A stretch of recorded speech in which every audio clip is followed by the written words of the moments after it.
Hello, I'm Gads, and welcome to today's video. We have the lovely Chaos Awakens, or whatever it's called, Bastion, which looks kind of cool. The music, or the soundtrack is different in the main Bastion here, if you care to turn on your sound for that. But I'm digressing here. The purpose of today's video is to talk about my free-to-play fusion plan for the next fusion in the game, that being Tholin Foulbeard. Now, Tholin seems like a very angry dude with the literally flaming red eyes. A really cool aesthetic here, and I guess he doesn't like demons. Apparently, he's an anti-demon champion, but we'll quickly go through his kit, and then I'll talk about whether or not this is a fusion that I would recommend that people should pursue. So, Force Affinity Legendary Attack based champion on the A1 and AoE attack that will place it has a 25% chance to place weaken, or I guess unbooked, books up to a 50% chance to place a weaken debuff for 2 turns, and that is before attacking, so it is affinity friendly.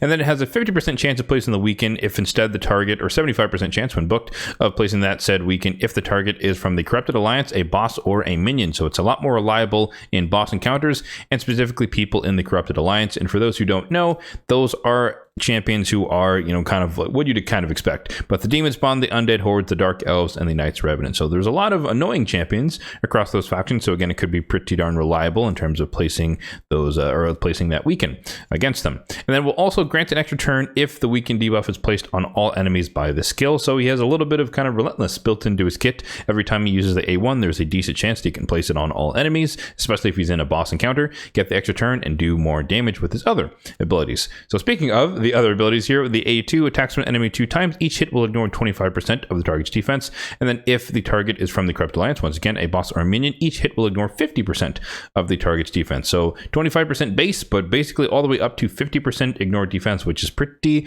darn massive. Of course, you compare that, or you combine that with the Savage set, that boosts it up to 75% chance. And then if you pick Helm Smasher, then there is a 50% chance that he will ignore 100% of the target's defense. Again, if he's going against a boss or someone from the Corrupted Alliance. Each hit also decreases the target's attack by 5% up to 25%, and each hit also increases his attack by 5% up to 50%. So you can get 1.5x times his attack, which just means he's another one of those scaling champions, which makes you, or should make you, think that he's going to be better in boss encounters, especially during longer battles, so like Hydra, Chimera type thoughts. And then lastly, on the A3 here, AoE attack, but it's a double hitter, and then before attacking, he'll place increased attack on himself, which is good. He provides his own increased attack, so you don't have to worry about someone else placing it for him. And then each critical hit landed on the first hit will increase the damage dealt on the second hit by 10%. So if you're thinking of Hydra, for example, you have 4 heads out there, you land a crit on all 4 of them, then the second hit will do 40% more damage. So overall, he's giving me kind of like A-, B+ vibes. I think he kind of reads on paper as someone who should be similar to a Thor, particularly in Hydra.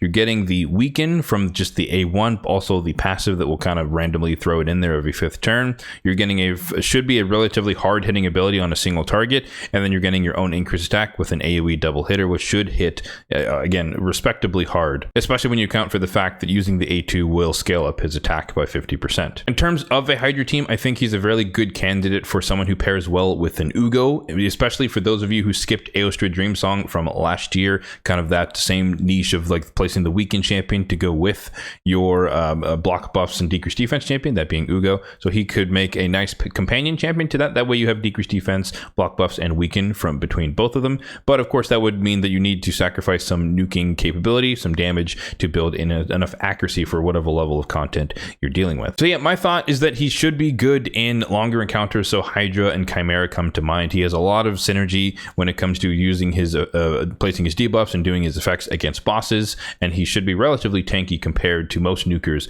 against said bosses, and of course anyone from the Corrupted Alliance. But I don't really think he's mostly a PvP champion. I'm sure he can probably hit hard, especially with the A2, as we talked about with Helm Smasher, and you're targeting someone from the Corrupted Alliance, you could potentially ignore 100% of their defense. So if you are interested in getting this guy, let's hop over to the lovely spreadsheet and talk about my fusion plan detailing how to get this guy on your account.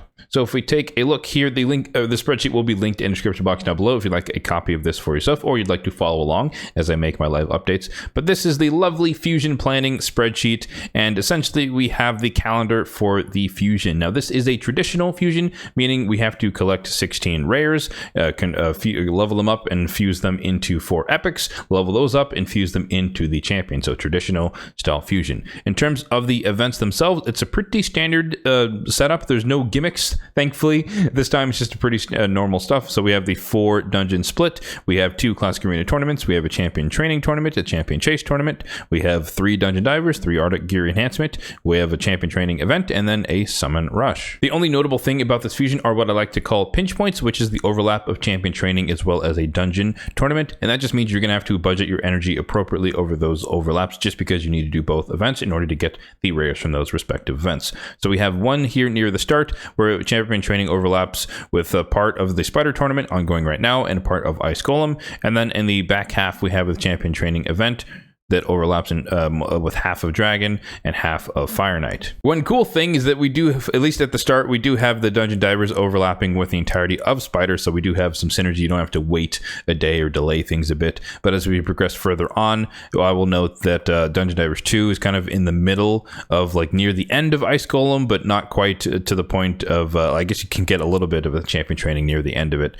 Then Divers 3 is in a good spot. It's overlapping with the champion training as well as 2 separate dungeon tournaments. So this shouldn't be terrible as far as maxing out the Dungeon Divers event, but there's also the aspect of the epic. You can get it directly from the summon rush itself if you do have enough shards to go out there. We don't know exactly, at least at the time of this recording, what the milestone is. My prediction here over here on the right is that we're going to see a 3,000 for the lower milestone, i.e. the rare, and a 5,500 for the epic, but we'll see once that goes live tomorrow if that's actually the case. And while we're here, I might as well mention that on the right here side we do have all the milestones for each of these events and tournaments. Anything marked with an asterisk is an educated guess of what the milestone will be in order to get the respective rare from that event based on historical precedent. And then I go in here and update them accordingly as the events go live, so we know exactly what things cost. One other thing to mention is that I'm expecting that this fusion is going to overlap with 2x Ancients, which is the most accessible form of shard event as far as champion chases are concerned. So that should make it a lot easier to get this guy compared to some other fusions where it happens to overlap with 2x Voids and or 2x Sacreds. And then as we kind of looked at near the bottom, I also include my energy plan, which is just how I plan to spend my energy. That's not necessarily a guide or recommendation for how you should be spending your energy, but that is just how I plan to spend my energy over the days, if in case you're looking for some inspiration of what to do.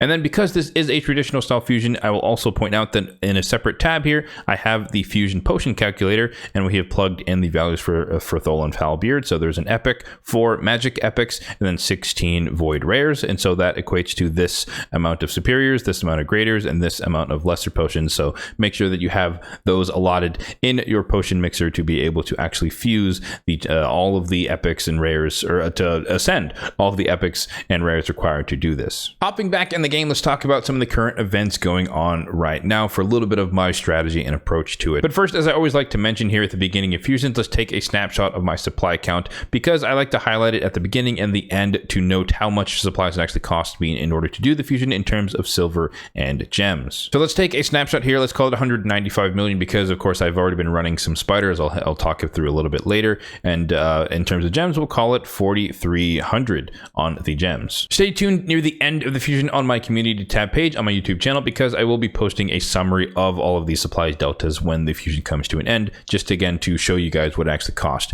in terms of those supplies. So in terms of the ongoing current events, like I mentioned, Dungeon Divers is already live, so that is great because it's coinciding entirely with the spider tournament. So you can see I've made some headway already, 900-ish points, and the milestone is the predictable 3,700 point. I do plan to be able to get all the way out here relatively easily, just because this is going to be an overlap, or at least starting tomorrow is going to be an overlap of the spider tournament with champion training, and I have a lot of champion training to do because I've been waiting to level up some of my newer champions. So the summon rush, as I hinted at, is also going to be live tomorrow, so there's going to be a rare milestone and then the epic milestone. We'll see what those are once that goes live tomorrow. And then in terms of the tournaments, we talked about the spider tournament. So this one's already live. I've definitely made some major headway in terms of progressing on that. And so we're at 1200-ish already. And so basically we're over halfway there. So in fact, I'm a little bit too far ahead relative to Dungeon Divers. But again, there's a lot of champion training ahead. So that's going to give me a decent amount of Dungeon Divers credit.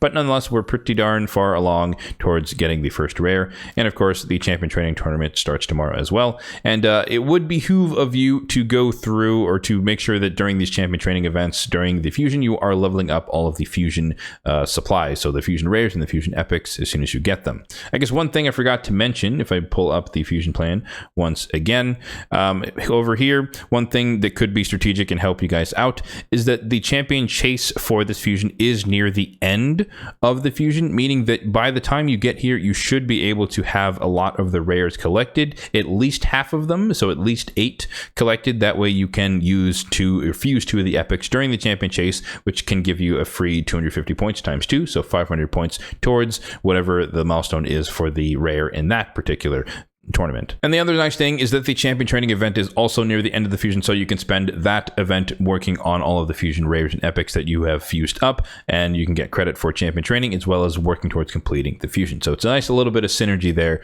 towards the end of the fusion. So that is basically my plan in the short term. We're going to be doing some spider, going to be doing a lot of champion training, trying to max out the Dungeon Divers and then carrying on with the fusion. And then of course there's going to be some shard pulls this weekend based on or for the summon rush. So we'll hope that we get something good, maybe, but probably a lot of epic. So we'll see how many sacreds it's going to cost in order for me to get the rare, because I'm going to be min-maxing this summon rush just like I do with every other fusion. But that is going to do it for my free-to-play fusion plan for Tholin Foulbeard. Let me know your thoughts on this champion. Do you agree with my grade of the A- B+ kind of range? Do you think he's better than that? Do you think he's worse than that? Let me know your thoughts on him. And of course, let me know if you're going for him or you think he's worth your skip. As always, if you did find this video helpful, then be sure to hit that like button down below. It really does help out the channel. And feel free to hit the subscribe button down below as well if you are enjoying the content overall on this channel for more content just like this one in the future. Thanks for watching and have a good one.